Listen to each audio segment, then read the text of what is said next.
Today I decided to record a mini lecture on the pharynx. So the pharynx is split up into three components, from superiorly to inferiorly. Most superiorly we have the nasopharynx. The nasopharynx is bordered by the nasal cavity and the tip of the uvula or the soft palate, and its sensory innervation comes from the maxillary nerve, which is the second branch of trigeminal. The oropharynx is the next part. It begins at the tip of the uvula or the soft palate and goes to the epiglottis, and its innervation comes from cranial nerve 9, glossopharyngeal.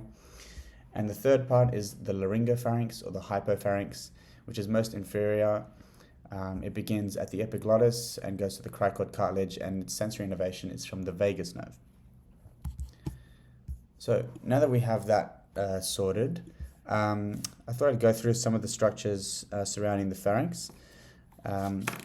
So just to begin, the pharynx is located just anterior to the prevertebral fascia. The prevertebral fascia, which is this, and this fascia lies immediately anterior and around the vertebral column, so the vertebrae.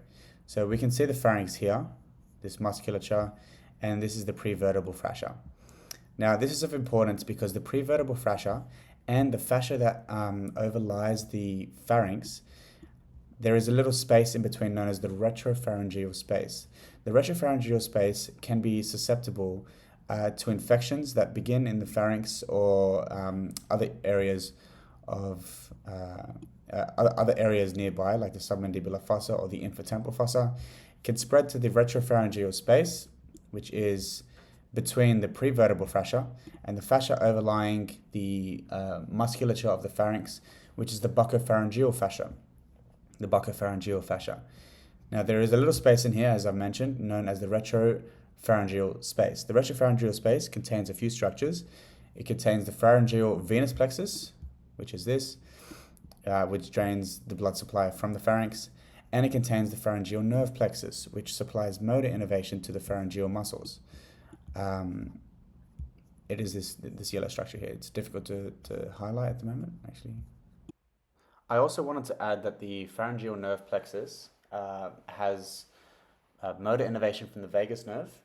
It has sensory innervation from the glossopharyngeal nerve, but it also has sympathetic innervation from the cervical sympathetic nerve plexus. So it has both motor, sensory, and sympathetic innervation. Yeah, the pharyngeal nerve plexus. Pharyngeal nerve plexus and the pharyngeal venous plexus lie between the prevertebral fascia and the buccopharyngeal fascia. When infections enter this space, the retropharyngeal space, they can course all the way down and enter the posterior mediastinum and can cause mediastinitis, which, as you can see, can develop from an odontogenic infection or an infection in the head and neck. So that's something of clinical importance. Now that I mentioned that, I'll just hide this fascia so we can see the structures around it. And just for completeness' sake, that's the structure on the, we'll say deep to the musculature. The fascia that's superficial to it is known as the pharyngobasilar fascia. The pharyngobasilar fascia. So it's almost like a muscle sandwich. So we've got a fascia on the inside, a fascia on the outside, and then we have the prevertebral fascia. So I can hide that as well now that we've mentioned it. And we can get into the actual pharynx now. Now, the pharynx is made up of three constrictor muscles, three almost cup-like muscles that sit within each other. So the superior, the middle constrictor, and the inferior constrictor. The inferior constrictor has two components. It has the thyropharyngeal component and the cricopharyngeal component. Now, the area in between these two is known as Killian's dehiscence. And another point of clinical relevance, in this region, what is called a pharyngeal diverticulum can occur. But yeah, that's just something of clinical relevance in between the thyropharyngeal part and the cricopharyngeal part. But anyway, there are several ways to determine, to differentiate between the superior and the middle constrictor, and the middle constrictor and the inferior constrictor, because sometimes it can be hard with all the fibers interlacing with each other. So there are two important structures that pass in between each constrictor muscle. So between the superior and the middle constrictor, the two important structures are the stylopharyngeus muscle, which you can see as this red muscle here, stylopharyngeus muscle, and its innervating nerve, which is the glossopharyngeal nerve. The glossopharyngeal nerve and the stylopharyngeus muscle go in between the superior and the middle constrictor. So that's a way to differentiate between the superior and the middle constrictor. To differentiate between the middle and the inferior constrictor, there are also two structures. First, we have the internal branch of the superior laryngeal nerve, the internal branch of superior laryngeal nerve. So this is the superior laryngeal nerve. It is a branch of the vagus nerve before, as it continues down through the neck. The superior laryngeal nerve, it has both an internal branch, which continues to pierce the thyrohyoid membrane here, and an external branch. The external branch is completely motor, and innervates cricothyroid, as well as the inferior pharyngeal constrictor. So the superior and the middle pharyngeal constrictors are innervated by what's called the pharyngeal plexus. Now, the pharyngeal plexus we mentioned before was one of the two structures that lies in between the prevertebral fascia and the buccopharyngeal fascia. The pharyngeal plexus is one of the two structures that lies in between the prevertebral fascia and the buccopharyngeal fascia, along with the pharyngeal venous plexus. So we have the pharyngeal nerve plexus, which is here, and the pharyngeal venous plexus, which is just here. The pharyngeal venous plexus, importantly, drains into the internal jugular vein.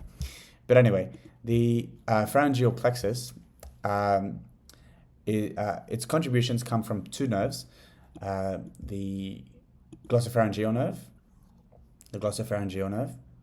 and the vagus nerve. So the pharyngeal branch of each of those contributes to the pharyngeal nerve plexus. The pharyngeal nerve plexus innervates the superior and the middle constrictor muscles, whereas the inferior constrictor muscle is innervated via the external branch of the superior laryngeal nerve,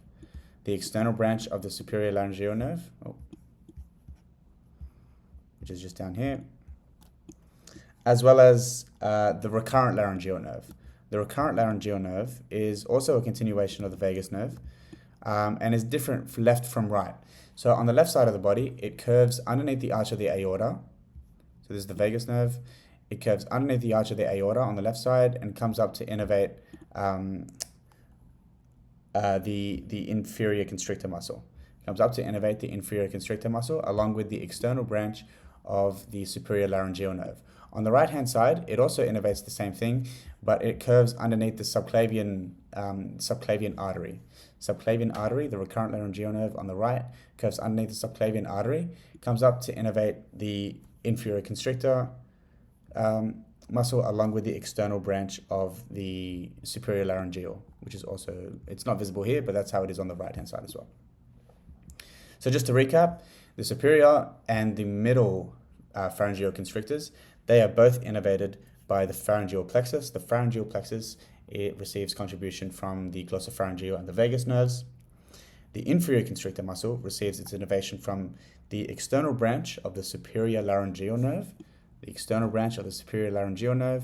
well as the recurrent laryngeal nerve on both sides, which differs on both sides but is innervated on both sides. So that's all I wanted to say on the three. So to differentiate between, to delineate between the middle and the inferior constrictor muscles, I think we mentioned the internal branch. So the internal branch of the superior laryngeal nerve, as we mentioned here, as well as the superior laryngeal artery. The superior laryngeal artery follows the internal branch of superior laryngeal nerve and pierces the thyrohyoid membrane as well. Inferior to the inferior constrictor muscle, we have two final structures: the recurrent laryngeal nerve, which we mentioned before, which innervates most of the intrinsic muscles of the larynx, as well as the intrinsic constrictor. And we have the inferior laryngeal artery, So in between middle and inferior, we have the internal branch of superior laryngeal nerve and the superior laryngeal artery. And just below the inferior constrictor, we have the recurrent laryngeal nerve, as well as the inferior laryngeal artery. So important to note those two, okay? And that's how you know, I mean, you can see when the inferior constrictor finishes, but that's just something to note, that is at the inferior border of the inferior constrictor. Just finally, there are three muscles, three more muscles. I think we mentioned them briefly before. So the first one was stylopharyngeus, and that's to differentiate between superior and middle constrictors along with the glossopharyngeal nerve. That begins at the styloid process here, and it inserts into the pharynx in there. And the final two muscles, see if we can find them for you, or see if I can show you them. So this is the first one, the palatopharyngeus muscle. The palatopharyngeus muscle that begins at the soft palate and innervates and inserts into the pharynx. And the final one is salpingopharyngeal muscle. The salpingopharyngeal muscle. Here it is, the salpingopharyngeal muscle. That begins at the cartilaginous part of the pharyngotympanic tube, just there, and is continuous or inserts into the palatopharyngeus muscle. Now these two muscles are both innervated by the vagus nerve. Whereas the stylopharyngeus muscle is innervated by the glossopharyngeal nerve. So we've gone through the three constrictor muscles, we've gone through the three vertical muscles. Of the three vertical muscles, the two that are innervated by the vagus nerve are the palatopharyngeus and salpingopharyngeus, and you can remember that because they're connected to one another. And the stylopharyngeus muscle is innervated by glossopharyngeal nerve, and you can remember that because it runs with it to delineate between the superior and the middle constrictor muscles. Thought I'd go through this before I finish up this video. So we can see the superior constrictor muscle up here. The glossopharyngeal nerve and stylopharyngeus muscle differentiates the superior and the middle constrictor muscles. So we can see glossopharyngeal and stylopharyngeus muscle. This is the middle constrictor muscle. This is superior constrictor. We can see the superior laryngeal nerve and artery. They distinguish between the middle and the inferior. The middle and the inferior constrictor muscles are distinguished by the superior laryngeal nerve, specifically the internal branch, and the superior laryngeal artery. They both pierce through the thyrohyoid membrane. So those two structures. And then inferior to the inferior constrictor, we can see the inferior laryngeal nerve and the recurrent laryngeal nerve.